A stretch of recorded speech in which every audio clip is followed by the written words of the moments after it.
My second guest tonight is Dave Englund from Englund Studio, and it's Englund.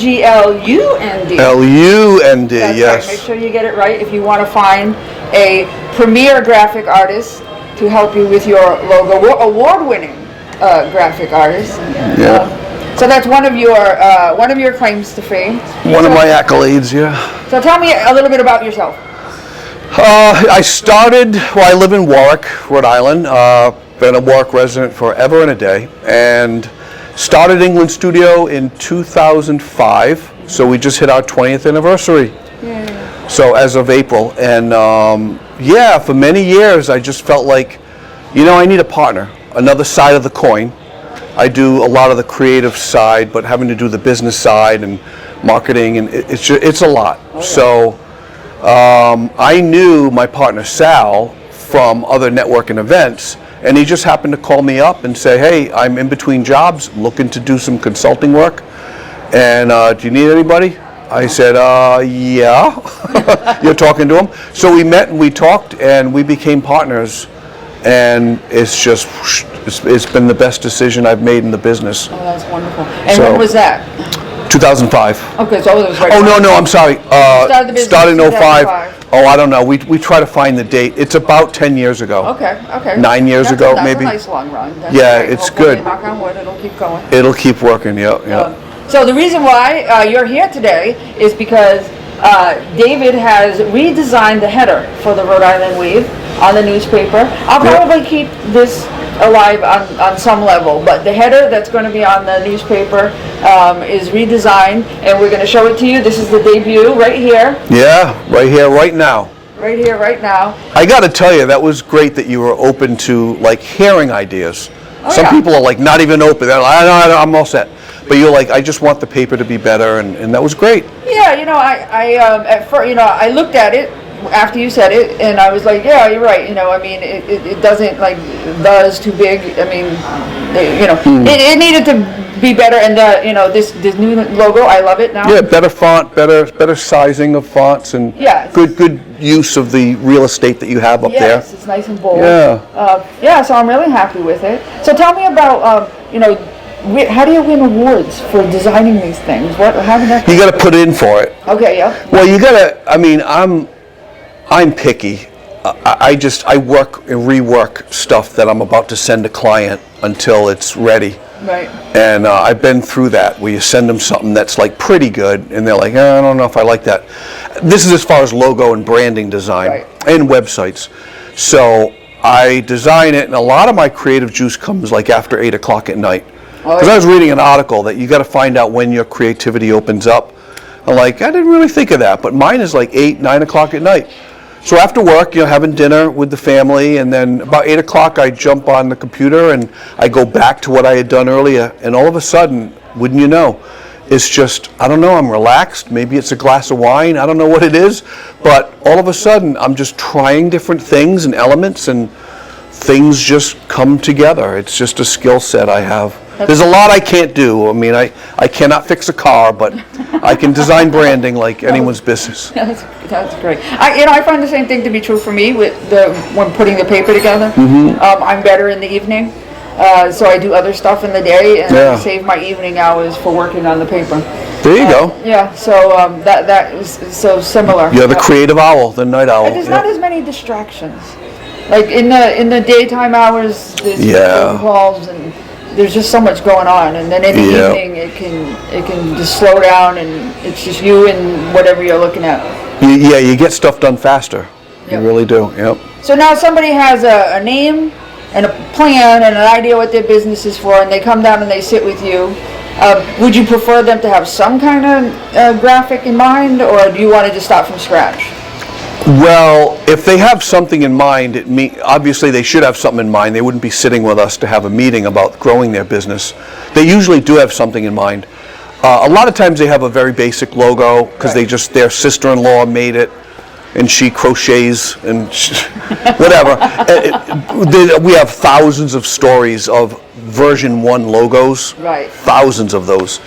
And we always look at it, and it's rare that we'll see something, we go, that's actually a pretty good design.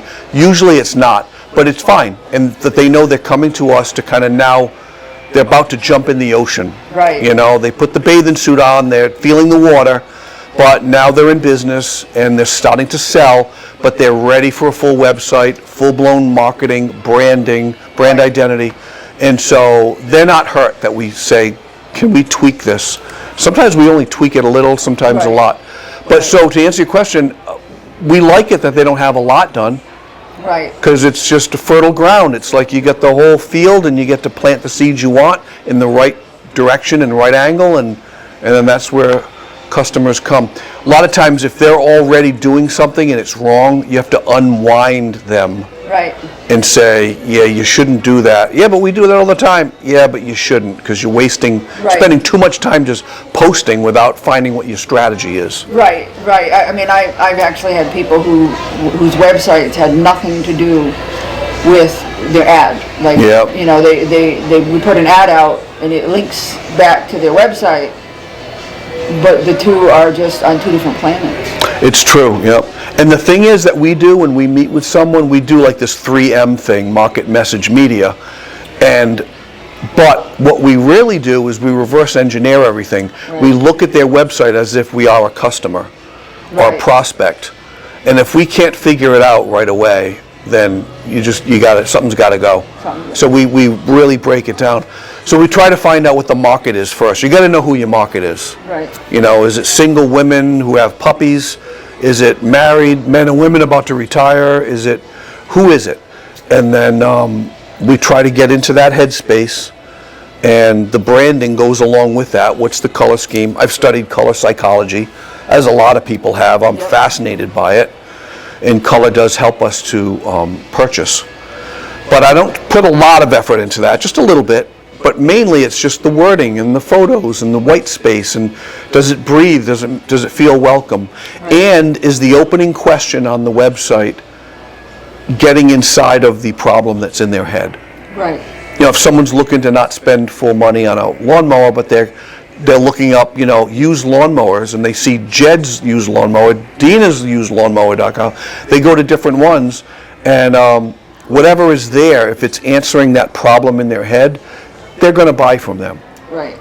You got to make a connection really quick, and it's usually through video, a photo, or the text, and a combination of the all three. Now explain to my mom and pop businesses who are not yet on the internet why it's important that they have a presence.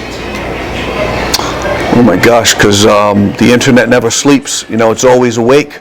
You could you have a mom and pop business that makes candles and you're fine selling it to your local community, but you could sell online to people in California, then, you know, we haven't met anybody in a long time that does not have a website. Right. But every mom and pop needs a website. Right. I also find that you're more likely, if you want to get your shoes repaired, you're more likely to find, if you go on, if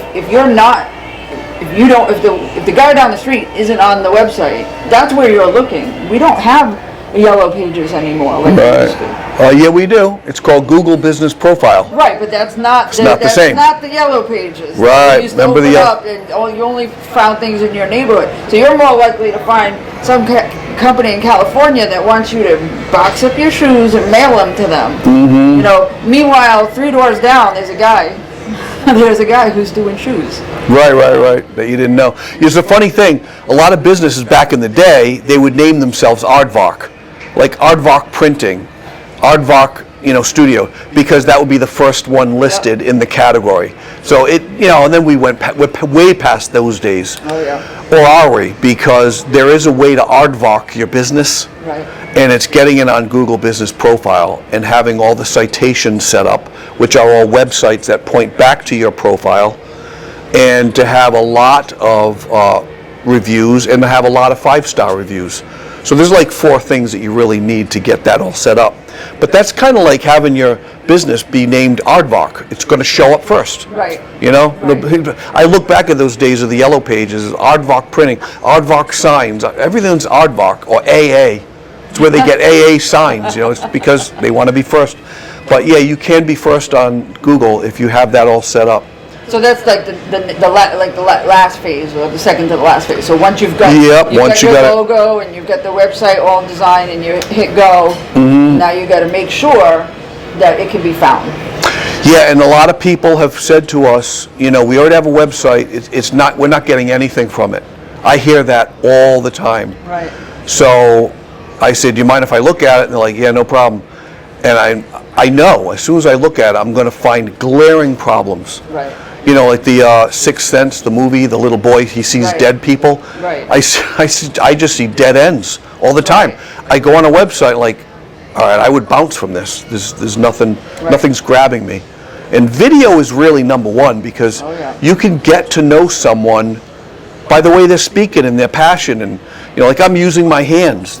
I'm showing you that I really love what I do. I'm not trying to do this for effect. I really am passionate about what I do.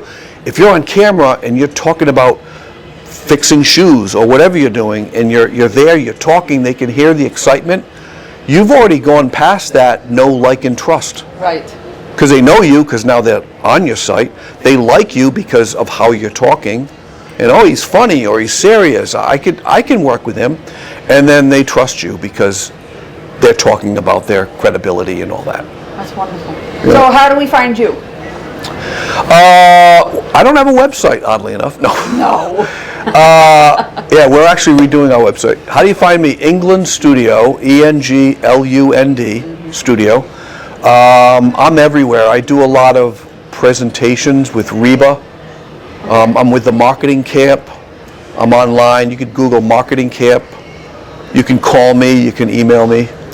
Very cool. So I'm everywhere. I'm all about being out. You're also a musician. Yes, I play Irish bouzouki and Telecaster guitar and acoustic guitar. Now, are you part of the bluegrass scene with? No. We're kind of on the peripheral of that. They're a very specific focus of bluegrass. Okay. I touch on it a little bit with songwriting that I write, but we're more Americana. Oh, cool. Which bluegrass falls into that category, but we're more. No, is it an actual broader. band that plays out? Yeah, we got a what is the band. name? We're called In Lieu of Flowers. In Lieu of Flowers. So go to inlieuofflowersband.com. Very cool. So yeah, we're working on our second record. We're really excited. And if you go and you like the music and then you want to hire them to help you with your website and graphics, I'm sure that's not a problem. Yeah, it's not that night, but not that night. Yeah. You can exchange information. Well, I've had people say, "Oh my gosh, your website's great," because they're looking at me thinking I'm just like the singer, guitar player in a band. Right. I said, "Well, the unfair advantage is this is what I do for a living. So social media posts have got to be better than average. I mean, it is what I do. Yes, you are a marketing. It's what I do. Yeah. This is what you do, and you've done it for a very long time, and you've gone through a lot of changes. A lot of changes, and one thing with Sal and I, we can turn on the dime. So if something new comes out, I mean, AI has been around for a few years now, but we jumped on it and we figured it out and we use it and we save a lot of time, which is great for our customers because they get to jump to something else and we get to jump to many things. And oh yeah, I use AI. Yeah, AI is great. Yes, it's wonderful.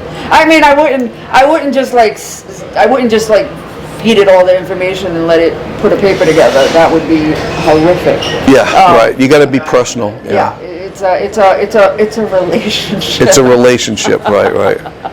So if you don't want to, there are other ways to meet David besides just giving him a cold call or showing up at his gig. Yeah. You do a lot of networking. Tell us about that. We do a lot of networking. We do open networking where you're in Chamber of Commerce or just cigar networking and all the thousands of networkings that are out there. We try to go to a lot of them that we can. Can't make all of them, obviously, but we do that.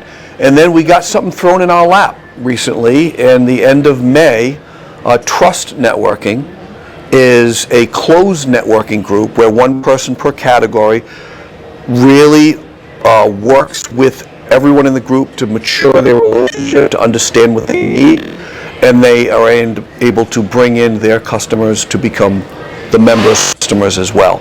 So we started taking that over and we're growing. The chapters are starting to pop up.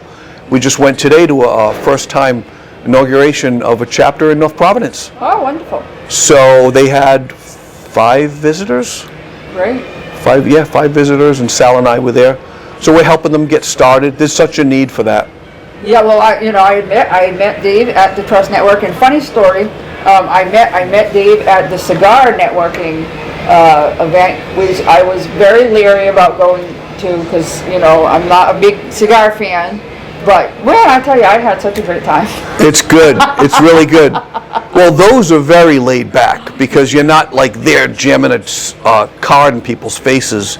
I mean, I had people pull out brochures and hand them to me. But cigar networking is not like that. You're sitting down, leather chairs. You're just like relaxing from the day and you're talking. Yeah, you know, there's no walls. All the walls are down. You really get to know someone. It was a lot of fun. Especially when they have a few drinks in them. They get to really let you know who they are. Oh, it's wonderful. And when you see the new header on the Rhode Island Wave, you'll know that that's Dave Englund's work. He did a fabulous job. I'm thrilled. I hope you win an award for it.